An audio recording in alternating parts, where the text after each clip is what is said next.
आपके बीच में आने का मुझे अवसर मिला और KCA Christian Kanke Christian association के तरफ से आपके बीच में ये निमंत्रण को पाकर मैं नम्र होता हूं। इतने बड़े और बुजुर्ग परमेश्वर के दासों के साथ मिलकर यहाँ पर परमेश्वर के आराधना और वचन को बोलने का अवसर को मैं सौभाग्य समझता हूं। आज हम क्रिसमस के संदर्भ में यहाँ पर जुटे हैं और फिर से एक बार हम प्रभु यीशु मसीह के जन्म को के बारे में बात कर रहे हैं। याद तो हम हमेशा करते ही होंगे, मगर उसकी बारे में विस्तार से गहराई से हम इन दिनों में चर्चा कर रहे हैं और हम आशा करते हैं कि यही विचार जो आज हम और आप यहां पर बैठकर बातें करते हैं, सोचते हैं, यही विचार हम उन तक भी लेकर जाएं जो इस संसार में हैं मगर प्रभु यीशु मसीह के जन्म को अभी भी नहीं जानते और नहीं पहचानते। प्रभु यीशु मसीह इस संसार में सारे मानव जाति के लिए आया, आपके लिए, मेरे लिए और उन हजारों के लिए जो इस संसार में रोज प्रभु को जाने बगैर पाप में डूब रहे हैं, पाप में मर रहे हैं। आपकी जिम्मेदारी है, हमारी जिम्मेदारी है, कांके की जिम्मेदारी है, कांके की चर्चों की जिम्मेदारी है कि सुसमाचार की सेवा हम में से एक एक जन से आगे बढ़ना चाहिए।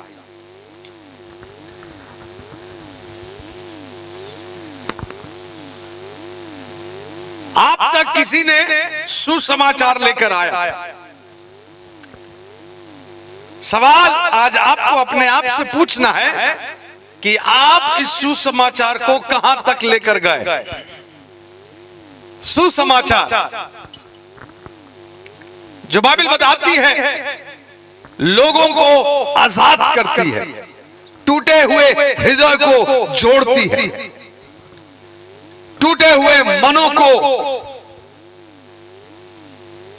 शांति प्रदान करती है, पापों की क्षमा को लेकर आती है, अनंत काल का जीवन को लेकर आता है। ये सुसमाचार हमसे कहां तक गया, ये सवाल मैं चाहता हूं कि एक एक जन यहाँ जो बैठे हैं एक बार अपने आप से पूछ ले, क्योंकि यदि आपसे अभी तक कहीं नहीं गया ये सुसमाचार, तो ये क्रिसमस अभी आरंभ होने वाला है। आपके पास पूरा महीना है इसे आगे लेकर जाने के लिए। हालेलुया। क्रिसमस के समय में भाइयों आप बिना डर जाइए और प्रभु के वचन को बांटिए, क्योंकि ये हमारा समय है। हालेलुया। सबको बांटिए, प्रभु के प्रेम के बारे बताइए और याद रखिएगा परमेश्वर का वचन हमें बताता है, परमेश्वर का वचन दो धारी तलवार है। जहां भी आप बोते हैं वो फल और बहुतायत का फल लेकर आता। आप उसके गवाह हैं, हम उसके गवाह हैं और हम जानते हैं यदि सुसमाचार वचन की सामर्थ नहीं होती तो आज हम और आप यहां पर नहीं होते। तो उस पर हमें विश्वास करके आगे भी लेकर जाना है। परमेश्वर आज की सुबह हमसे बात करने पाए। सबसे पहला चमत्कार हम बाइबल में कौन सा देखते हैं? कौन बताएगा मुझे भीड़ में से? बाइबल में सबसे पहला चमत्कार कौन सा था? क्विज है आप लोगों के लिए। काना, कोई काना नगर बोल रहा है। बाप रे बाप, देखिए इतना पीछे से इतना बुलंद आवाज है। आप लोग सामने भी बोल रहे हैं मगर धीरे धीरे बोल रहे हैं। विवाह घर में प्रभु यीशु मसीह का सबसे पब्लिक मिनिस्ट्री में सबसे पहला चमत्कार देखा गया। क्या हुआ था उस दिन? दाखरस पानी में बदल गया। अच्छा, पानी दाखरस में बदल गया। अच्छा, धन्यवाद। पानी दाखरस में बदल गया, मगर क्या यीशु मसीह उस चमत्कार को करना चाहता था? हाँ या नहीं? नहीं चाहता था। वो पीछे में जो आंटी बोल रही है, हम लोग मिलकर प्रचार कर सकते हैं आज। आधा हम यहां से, आधा वो वहां से। आपका आवाज बहुत बुलंद है, धन्यवाद। यीशु मसीह नहीं चाहता था, मगर फिर भी यीशु मसीह ने क्या किया? किया कि नहीं किया? क्यों? क्योंकि उसकी मां मरियम यीशु के पास आकर कहती है कि इस विवाह में दाखरस घट गया। यीशु ने उससे कहा, हे महिला, मेरा इससे क्या लेना देना? क्या कहा? मगर मरियम ने क्या कहा आपको मालूम है? मरियम पीछे मुड़ी और मुड़ने के बाद वहां खड़े लोगों से कही, क्या मालूम? जैसा वो कहता है वैसा कर दे। अरे यीशु ने क्या कहा? यीशु ने कहा, मुझे इस पे बीच में क्यों डाला जा रहा है? मेरा समय अभी नहीं आया। मगर उसकी मां पीछे मुड़कर लोगों से कही, जैसा वो कहता है वैसा कर लेना, और चली गई।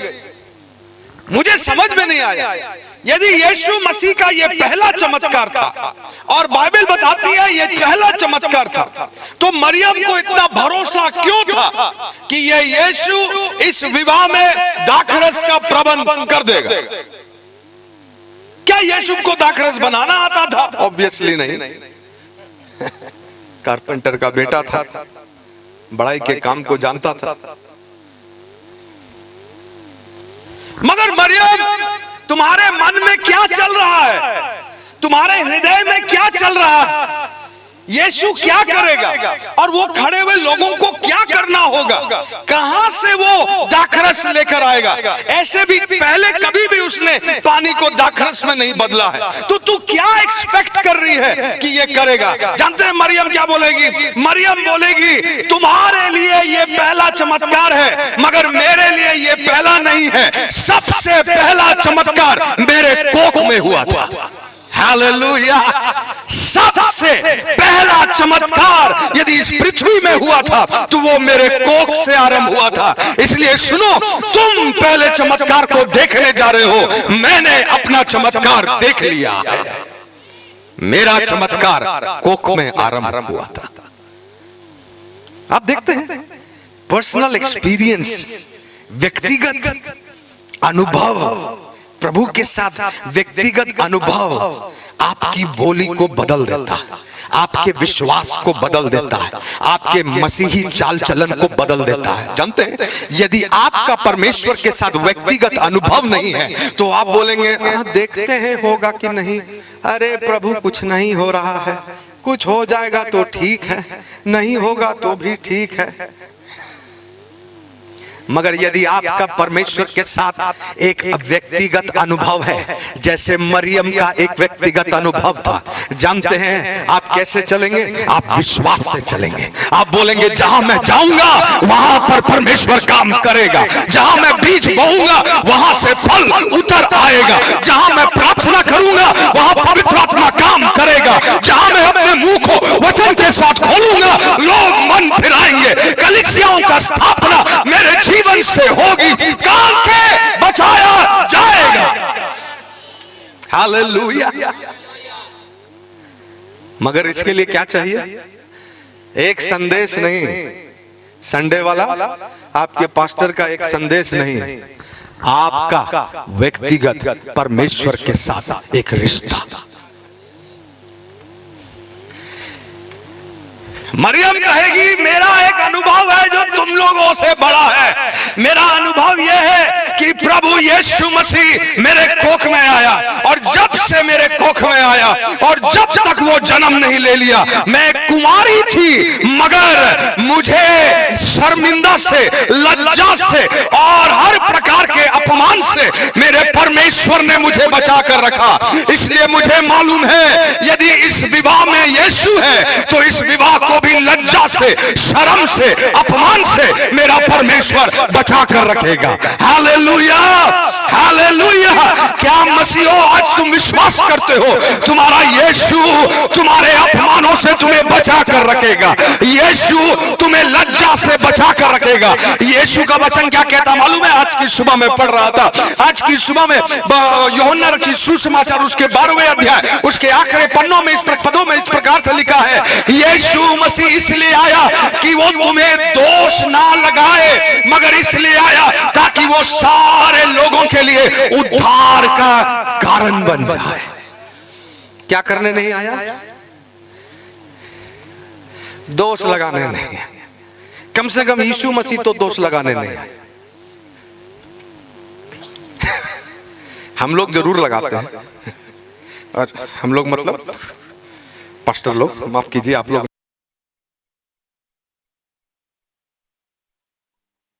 दोष ढूंढते हैं, लोगों में दोष लगाते हैं। कई बार लोग भी हमें देखकर उन्हें लगता है यीशु भी ऐसे ही होगा, दोष लगाने वाला। मगर प्रभु यीशु मसीह क्या कहता मालूम है? प्रभु यीशु कहता है, मैंने दोष लगाने मैं नहीं आया, मैं उद्धार देने आया। क्योंकि दोष लगाना यदि यीशु चाहता तो बताओ हम में से कौन है आज इस पंडाल के नीचे में जो हिम्मत से कह सकता है कि यदि प्रभु दोष भी लगाना चाहे तो मुझ में कोई दोष नहीं मिलेगा। चलो कोई हाथ नहीं उठाया, अच्छा बात है। कोई है जो कह पाएगा यदि यीशु मुझ में दोष लगाना चाहे तो मुझ में कोई दोष नहीं मिलेगा? ऐसा बोलने वाला कोई पंडाल में है? नहीं है। वो पंडाल में भी नहीं है और इस पंडाल में भी नहीं है। क्योंकि मालूम है क्या है? सच यही है कि यदि यीशु दोष लगाना चाहे तो हम में से एक भी व्यक्ति बचेगा नहीं। मगर जानते हो क्यों आया था? वो दोष लगाने नहीं आया, वो उद्धार देने आया। उद्धार, उद्धार सबसे बड़ा तोहफा आपको मिला। वो हमें लज्जा से बचाने आया, हमारे पापों को ढांकने आया, पापों को उजागर करने नहीं आया। यदि आज और आप और हम एक सम्मानित जीवन जीते हैं तो इसलिए जीते हैं कि प्रभु ने हमारे पापों को क्या करके रखा है? ढांक कर रखा है। अपने पवित्र वस्त्र से हमारे पापों को ढांक कर रखा है। यदि एक दिन प्रभु आएगा, हमें स्वर्ग जाना पड़ेगा। यदि स्वर्ग में हमें जगह मिलेगा तो याद रखना, तुम्हारे कर्मों के वजह से तुम्हें जगह नहीं मिलेगा, परमेश्वर की दया के वजह से जगह मिलेगा। और उसकी दया क्या है मालूम है? उसने अपने पवित्र वस्त्र को हमें पहना कर रखा है, इसीलिए स्वर्ग में तुम्हें और मुझे जगह मिलेगी।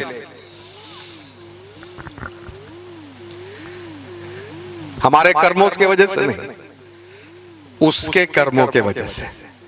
वो दोष लगाने नहीं आया, वो दया करने आया।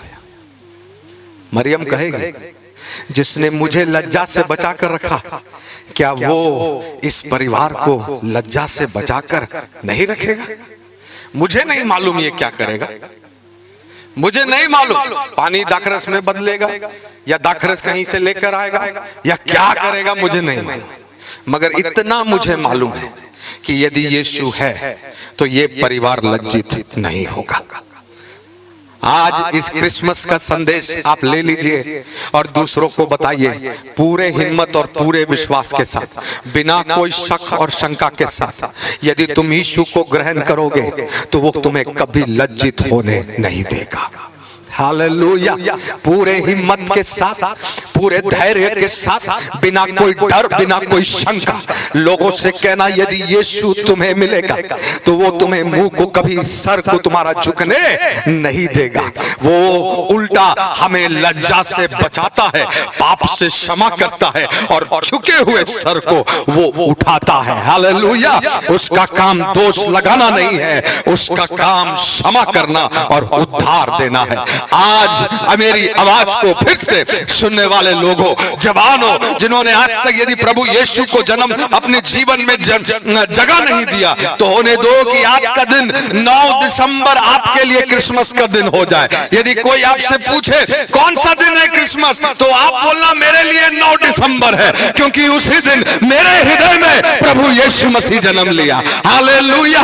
जिस दिन प्रभु यीशु मेरे जीवन में जन्म लेता है, उस दिन मेरा क्रिसमस हो जाता है। और याद रखो, जिसके हृदय में यीशु जन्म ले लिया, वो मरियम के साथ, मरियम के जैसे विश्वास की चाल चलता है। विश्वास की, क्योंकि उसने एक चमत्कार देखा है। वो चमत्कार जानते हैं, किसी और की मीटिंग में नहीं, चमत्कारी चंगाई मीटिंग में नहीं देखा है। क्योंकि चंगाई मीटिंग में जो चमत्कार देखते हो तो कहीं और होता है, किसी और के जीवन में कोई और कर रहा होता। मगर मरियम ने जो चमत्कार देखा है, वो अपने अंदर देखा है। ये सबसे बड़ा चमत्कार है। हर एक चंगाई से बड़ा चमत्कार आपके हृदय में यीशु जन्म लेना है। याद रखिएगा, आपको बीमारी से चंगाई मिल जाएगी, मगर हृदय में यीशु नहीं जन्म लिया तो स्वर्ग में जगह नहीं मिलेगा। हाँ, समझ में आ रहा है? दुष्ट आत्माएं भाग जाएगी, बीमारी ठीक हो जाएगी, बड़े बड़े नौकरियां आपको मिल जाएगी, विवाह नहीं हो रहा था हो जाएगी। ये सारे बातें हो सकते हैं, मगर यीशु हृदय में जन्म नहीं लिया तो स्वर्ग कभी नहीं मिल सकता है। इसलिए बताओ, सबसे बड़ी चमत्कार क्या है? सबसे बड़ा चमत्कार एक व्यक्ति का मन फिराना है। इससे बड़ा चमत्कार ना संसार में हो सकता है, ना कभी हुआ, ना कभी होगा। एक मरा हुआ व्यक्ति भी जिंदा हो जाए, मगर उससे भी बड़ी चमत्कार वो है कि एक जिंदा व्यक्ति अनंत काल के लिए जीवित हो जाए। इससे बड़ी चमत्कार और नहीं हो सकती है। यदि आपके जीवन में यीशु का जन्म नहीं हुआ तो आज सोचने का जरूरत है, सोचने का जरूरत है, विचार करने की जरूरत है। यदि यीशु जन्म नहीं लिया तो मैं धर्म के पीछे चल रहा हूं, और धर्म मुझे स्वर्ग तक नहीं पहुंचाएगा। मुझे यीशु के पीछे चलना होगा। लूका रचित सुसमाचार उसका पहला अध्याय में हम जाएंगे। अच्छा नहीं, दूसरा अध्याय में जाएंगे। लूका रचित सुसमाचार दूसरा अध्याय, उसके 36वें पद में हम पढ़ेंगे। अशेर के गोत्र में से हन्ना नामक फनुएल की बेटी एक भविष्यवक्तिन थी। वह बहुत बूढ़ी थी। अच्छा, एक भविष्य वक्ता, उसका नाम हन्ना था, बहुत बूढ़ी थी। और क्या कहता बाइबल उसके बारे में? और विवाह होने के बाद 7 वर्ष अपने पति के साथ रह पाई थी। विवाह के बाद सिर्फ 7 वर्ष ही अपने पति के साथ रही। वह 84 वर्ष से विधवा थी और मंदिर को नहीं छोड़ती थी, पर उपवास और प्रार्थना कर कर के रात दिन उपासना किया करती थी। और वह उस घड़ी वहां आकर प्रभु का धन्यवाद करने लगी और उन सबों से जो यरूशलेम के छुटकारे की बाट जोते थे उस बालक के विषय में बातें करने लगी। धन्यवाद। यीशु मसीह को मंदिर में लाया गया उसके जन्म के बाद। यीशु मसीह को यही स्त्री जो 84 वर्ष की है अभी अपने हाथों में ली और उसके बारे में प्रशंसा की और कहा कि ये परमेश्वर का दिया हुआ हमारा मसीहा है। मगर ध्यान दीजिए, 84 वर्ष की ये स्त्री थी, 7 वर्ष अपने पति के साथ रही थी। उसके बाद उनकी पति के देहांत हो जाता है, ये विधवा थी। तो करीब देखा जाए तो 20 साल के आसपास, पहले दिनों में विवाह बहुत जल्दी हो जाता था, 14-15 साल में ही विवाह कर दिया जाता था उन दिनों में। मान लेते कि करीब 20 या 24 साल के आसपास ये स्त्री विधवा हो गई। 7 साल अपने पति के साथ रही, शादी उसका 17-18 में हुआ होगा। 24 साल के आसपास, 25 साल के आसपास ये विधवा हो गई। उसके बाद से लेकर 84 वर्ष अभी इसकी है। उसका मतलब 60 सालों से, इंग्लिश में, हिंदी में लिखा हुआ है 84 साल से विधवा, इंग्लिश में है कि 84 साल की विधवा, और अन्य ट्रांसलेशनों में भी उसकी उम्र दी हुई है 84 साल। तो उसके हिसाब से निकाला जाए तो करीब 60 साल से ये स्त्री विधवा है, करीब 60 सालों से, पिछले 60 सालों से ये विधवा है। और मंदिर में बाइबल बता रही है क्या करती है दिन और रात, क्या करती है? आप लोग सो रहे हैं मेरे साथ? किसके बारे में बात कर रहे हैं हम लोग? हाँ, हन्ना के बारे। धन्यवाद, आप लोग रहिएगा मेरे साथ, ठीक है। 60 साल के तक वो करीब 60 साल विधवा रही। मगर बाइबल बताती है उसके बारे में कि दिन और रात क्या क्या करती थी वो? मंदिर में प्रार्थना किया, दिन और रात। और बाइबल बताती है कई दिन और रात तो उपवास के साथ वो प्रार्थना किया करती थी। अब आप सोच कर देखिए, ये 60 साल की औरत, 84 साल की औरत पिछले 60 सालों से इस मंदिर में क्या प्रार्थना कर रही है? उसको क्या चाहिए? हाँ, धन्यवाद। आप समझ गए क्या बोलने जा रहे हैं। उसको क्या चाहिए होगा? क्या चाहिए होगा जो उसे नहीं मिल रहा है, जिसके लिए वो प्रार्थना कर रही है?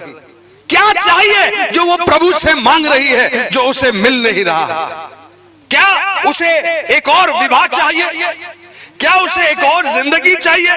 क्या उसे एक नया जीवन चाहिए? क्या उसे एक नया घर चाहिए? उसे क्या चाहिए जो उसे नहीं मिल रहा? और पिछले 60 साल से, और ऐसी प्रार्थना नहीं है, ऐसी प्रार्थना नहीं है, उपवास के साथ दिन और रात प्रार्थना कर रही है। मतलब ये प्रार्थना एक लगन की प्रार्थना है, ये प्रार्थना कोई विषय के लिए प्रार्थना है, ये प्रार्थना एक विशेष कारण के लिए प्रार्थना है। यदि ऐसी प्रार्थना नहीं होती तो ये इतनी लगन के साथ दिन और रात प्रार्थना नहीं की होती, उपवास के साथ प्रार्थना नहीं की। मगर हमारा सवाल है कि इस पिछले 60 सालों से ये 84 वर्ष की विधवा क्या प्रार्थना कर रही है जो इसको अभी तक नहीं मिला? कई बार हमारी प्रार्थनाएं भी लंबी चलती है और हमें उत्तर नजर नहीं आता, और जब उत्तर नजर नहीं आता तो हम क्या हो जाते हैं? बहुत निराश हो जाते हैं, उदास हो जाते हैं। कई सालों से प्रार्थना कर रहे हैं पास्टर साहब, मगर इसमें कोई फर्क ही नहीं होता है। कई दिनों से प्रार्थना कर रहे हैं मगर कोई फर्क नहीं हो रहा है। ये औरत 60 सालों से प्रार्थना कर रही है मगर उसकी लगन में कोई कमी दिखाई नहीं दे रही है। पर जानते हैं 84 वर्ष की जब वो हुई तो उसके हाथों में इस संसार का मसीहा, एक छोटा सा बालक यीशु को लाकर दिया गया। जैसे ही उसने यीशु को अपने हाथ में ली, जो कोई नहीं समझा था वो 84 वर्ष की विधवा बूढ़ी स्त्री समझ गई। क्या समझी? कोई भी उस बालक को देखा तो सबने सोचा साधारण बालक है, मगर वो स्त्री जब अपने हाथों में ली तो उसने कहा मेरे 60 सालों की प्रार्थना मेरी उत्तर में बदल गई। हालेलुया! मेरा प्रार्थना एक नया जीवन के लिए नहीं था, मेरा प्रार्थना एक पति के लिए नहीं था, मेरा प्रार्थना एक घर के लिए नहीं था, मेरा प्रार्थना था प्रभु मेरे देश को बचा ले, पाप में पड़े हुए इन लोगों के लिए अपनी मसीहा को भेज दे। तूने मसीहा का वायदा किया है, सिर्फ मसीहा ही लोगों को पाप से बचा सकता है, सिर्फ मसीहा ही लोगों को पाप के बंधन से निकाल सकता है, सिर्फ मसीहा ही जो पाप के बुरी आदतों में रोज डूब रहे हैं, जिनको मदद नहीं मिल रही है, सिर्फ मसीहा ही उनके हाथों को थामकर उस दलदल में से निकाल सकता है। वो मां जानती थी, इसलिए उसने अपना पूरा जीवन उनके लिए प्रार्थना करने के लिए बिता दिया। हालेलुया। सोच कर देखिएगा, एक ऐसी प्रार्थना जिसका उत्तर 5 साल में नहीं आया, 10 साल में नहीं आया, 20 साल बीत गए मगर लगन कम नहीं हुआ। स्त्री के बारे में, उसके अलावा हन्ना के बारे, ये हन्ना के बारे, नया नियम के हन्ना के बारे, इस जगह के अलावा हम और कहीं नहीं पढ़ते।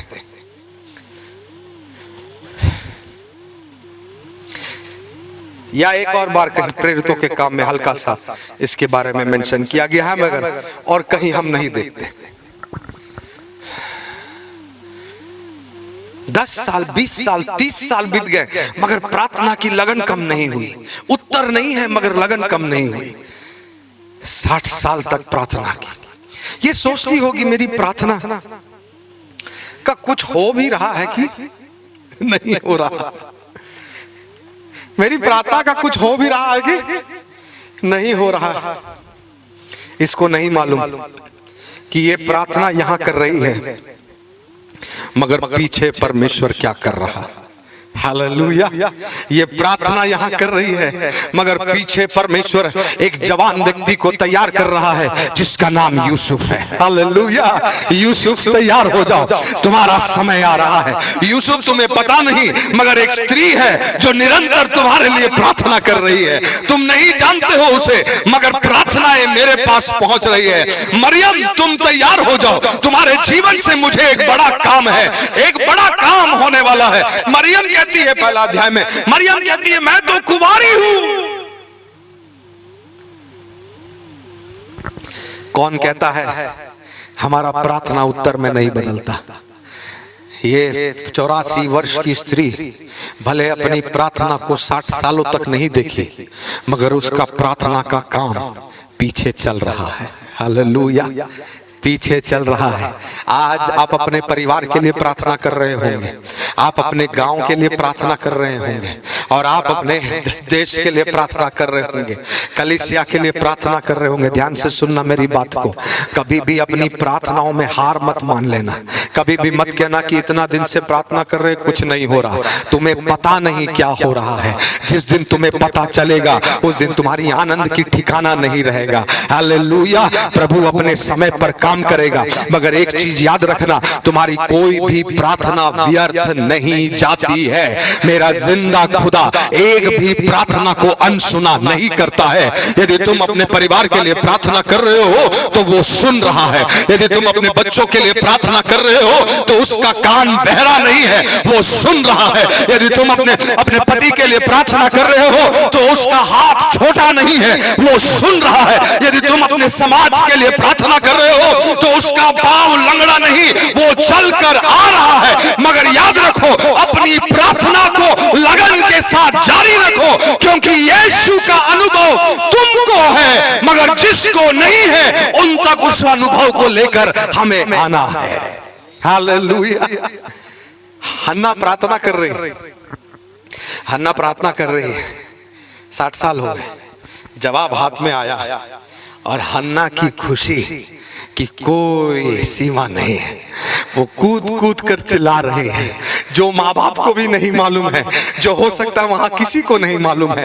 वो कूद कूद कर चिल्ला रही है, ये देखो हमारा वायदा का मसीहा आ गया, ये देखो हमारा वायदा किया हुआ मसीहा आ गया। यही है इस संसार का मसीहा, यही उनको बचा सकता है, यही उद्धार का कारण है। 84 वर्ष की बूढ़ी स्त्री जब ये चिल्ला चिल्ला कर बोल रही थी जकरया के साथ, जब चिल्ला चिल्ला कर बोल रही थी, लोगों ने क्या कहा होगा? अरे क्या पागल हो गई है, क्या पागल हो गई, मूर्ख है, पागल जैसा बात करती है। एक बच्चा को देख कर बोल रही मसीहा है, और वो भी मसीहा आया तो यूसुफ का घर में।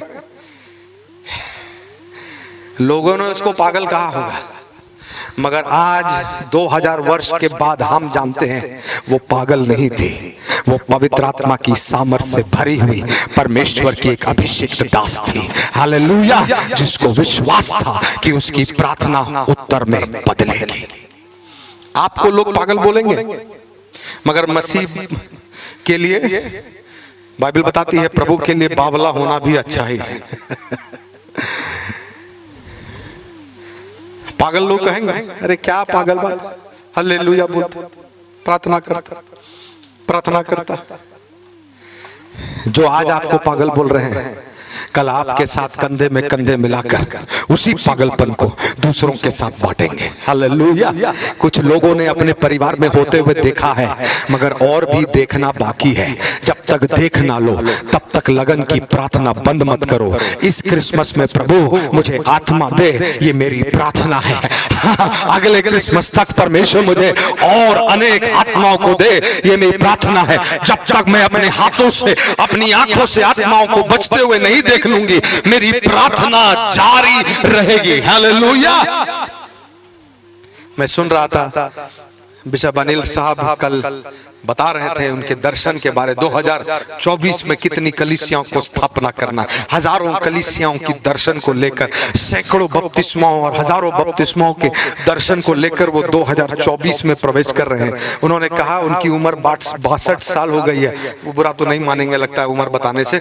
62 साल हो गई है ना। इतना उम्र हो गया है, 62 साल होते होते लोग बोलते हैं अब मेरा काम खत्म, कोई और दर्शन को ले आगे बढ़ाए। मगर 62 साल में भी वो बोलते हैं 2024 में हम जाएंगे तो हजारों कलीसिया का स्थापना करेंगे, हजारों लोगों को वचन बताएंगे। Hallelujah, hallelujah. मैं धन्यवाद देता हूँ ऐसे अगुए। जब मैं आज आया यहाँ पर तो उन्होंने मुझसे कहा देखिए मीटिंग सीटिंग चलेगा, उसके बाद नाटक गाना सब चलेगा, मगर इस मीटिंग में अच्छा वचन नहीं होगा तो सब बेकार हो जाएगा। मैं धन्यवाद देता हूँ ऐसे परमेश्वर के दासों का जो वचन का आदर करते हैं। और आप जानते हैं कि डांस और गीत एक लिमिट तक ठीक है, मगर जहां वचन नहीं है वहां पर कुछ भी नहीं है। हालेलुया।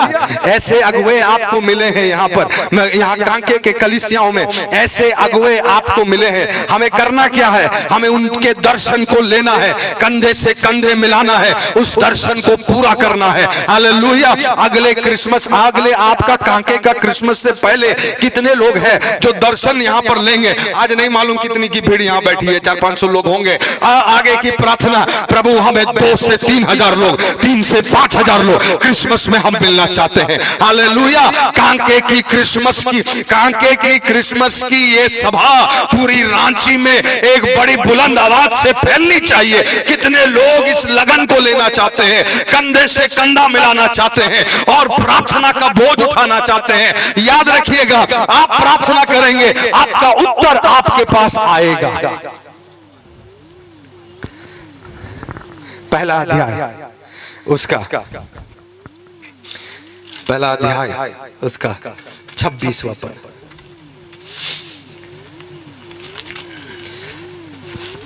26 से आगे पढ़ेंगे। 6वें महीने में परमेश्वर की ओर से जिब्राइल स्वर्गदूत गलील के नासरत नगर में एक कुंवारी के पास भेजा गया। अच्छा, तो एक स्त्री प्रार्थना कर रही और यहाँ स्वर्गदूत भेजा जा रहा कुंवारी के पास।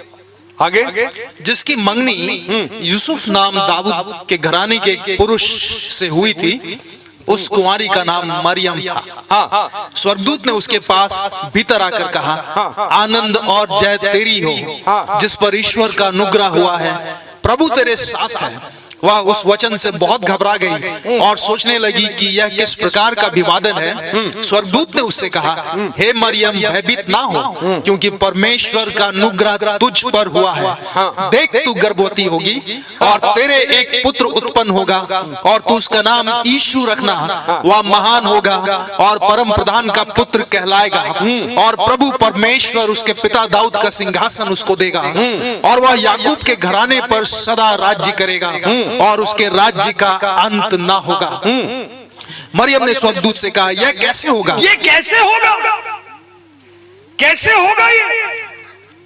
मेरा विवाह अभी तक हुआ नहीं, किसी पुरुष को मैंने जाना नहीं, और तू कहता है कि मैं गर्भवती होंगी, कैसे होगा? आगे स्वर्गदूत ने उसको उत्तर दिया, पवित्र आत्मा तुझ पर उतरेगा, और परम प्रधान की सामर्थ तुझ पर छाया करेगी। परम प्रधान की सामर्थ तुम पर कब्जा करेगी। इसलिए वह पवित्र जो उत्पन्न होने वाला है परमेश्वर का पुत्र कहलाएगा। एक मिनट, ये कैसे होगा? कैसे होगा ये? कितने लोग आज इस पंडाल के नीचे बैठे हैं इसी सवाल के साथ, कैसे होगा? आप तो कहते होगा, मगर कैसे होगा?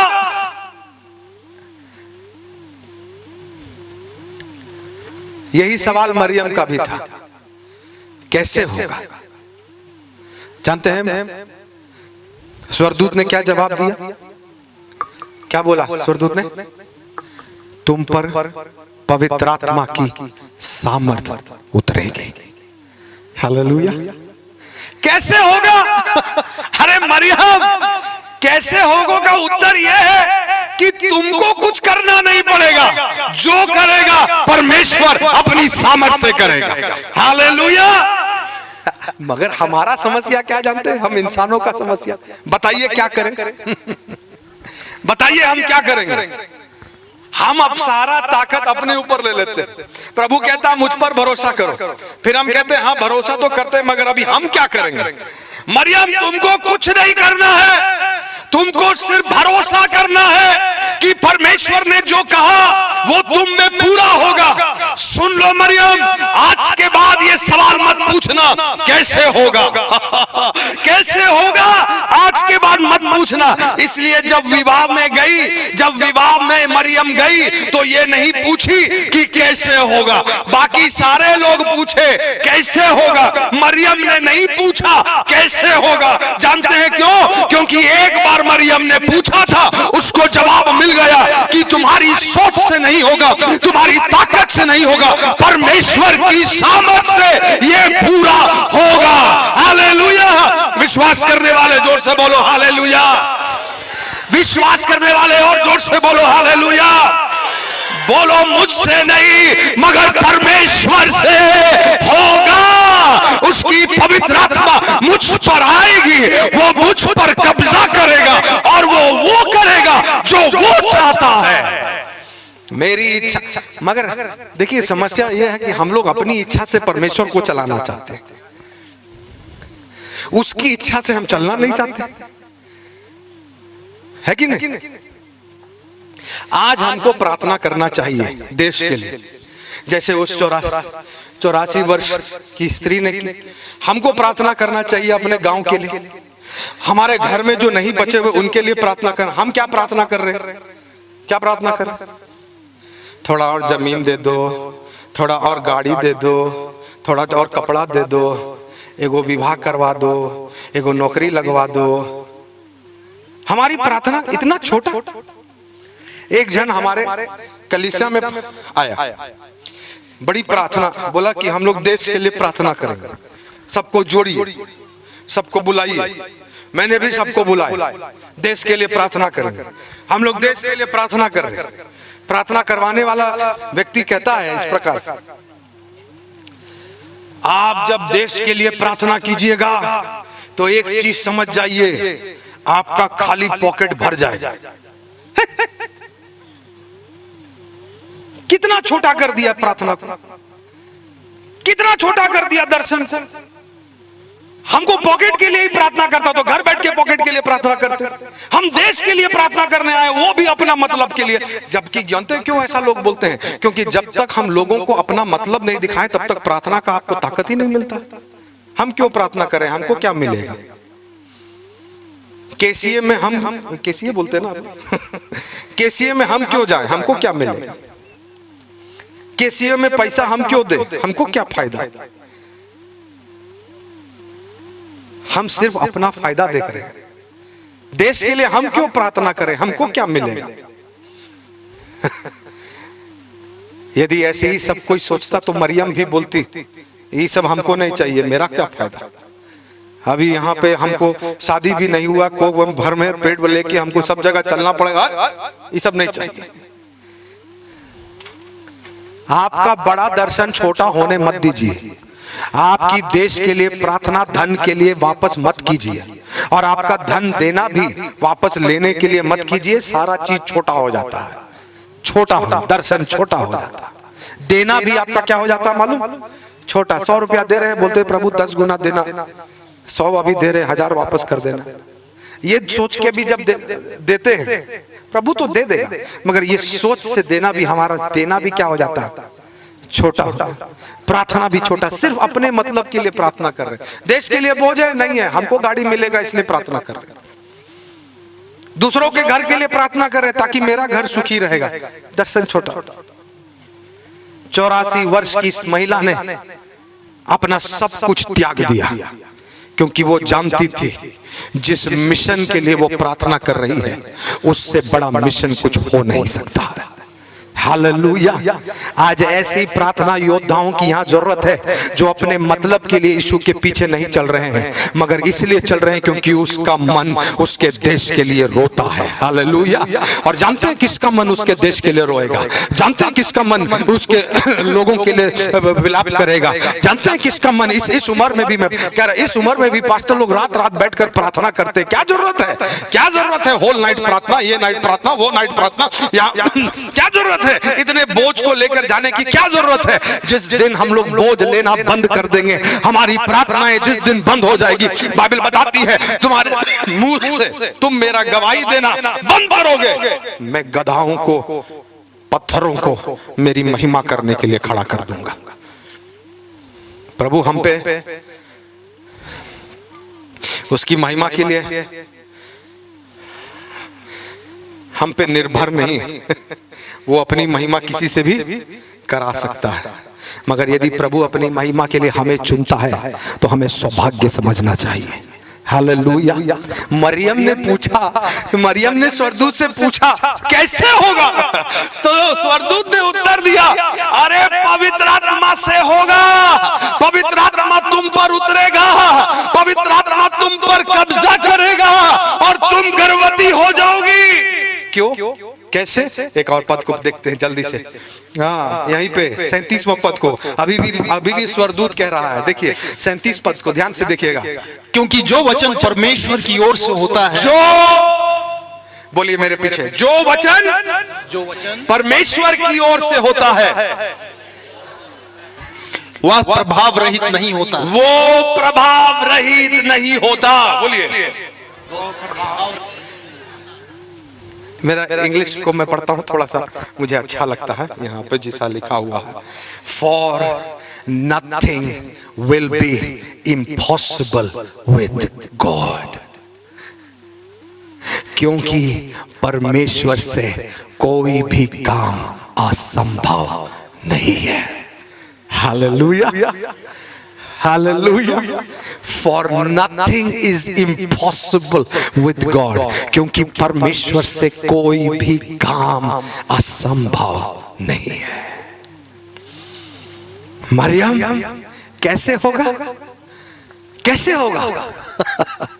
तुम्हारे परमेश्वर से कोई भी काम असंभव नहीं है, उसका वचन प्रभाव रहित नहीं है। हालेलुया। मैं समाप्त करने जा रहा हूं यहाँ पर, बिल्कुल समाप्त करने जा रहा हूं, मगर समाप्त करने से पहले मैं आपसे एक चीज कहना चाहता हूं।